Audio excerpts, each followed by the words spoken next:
മുഖ്യമന്ത്രിയുടെ രാജി ആവശ്യപ്പെട്ട് കോട്ടയത്തെ ബി.ജെ.പി. പ്രവർത്തകർ കളക്ടറേറ്റ് മാർച്ച് നടത്തി. ബി.ജെ.പി. സംസ്ഥാന ഉപാധ്യക്ഷൻ എൻ രാധാകൃഷ്ണൻ സമരം ഉദ്ഘാടനം ചെയ്തു. സ്വർണം കടത്തലും സ്വർണം പൊട്ടിക്കലുമാണ് മുഖ്യമന്ത്രിയുടെ ജോലിയെന്ന് രാധാകൃഷ്ണൻ പറഞ്ഞു.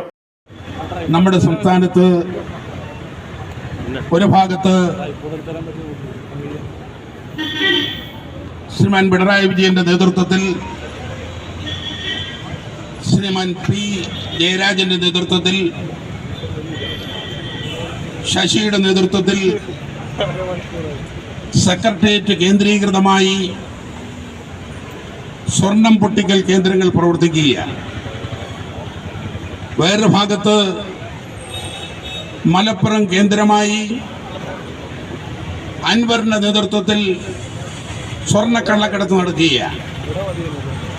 നിർഭാഗ്യമെന്ന് പറയട്ടെ, കേരളത്തിൽ സ്വർണ്ണക്കള്ളക്കടത്തുകാരെ കൊണ്ടും സ്വർണം പൊട്ടിക്കലുകാരെ കൊണ്ട് ജീവിക്കാൻ കഴിയാത്തൊരു സാഹചര്യമാണ്. പി.വി. അൻവറിനെ അറസ്റ്റ് ചെയ്യാൻ മുഖ്യമന്ത്രിക്ക് ഭയമാണെന്നും രാധാകൃഷ്ണൻ പറഞ്ഞു.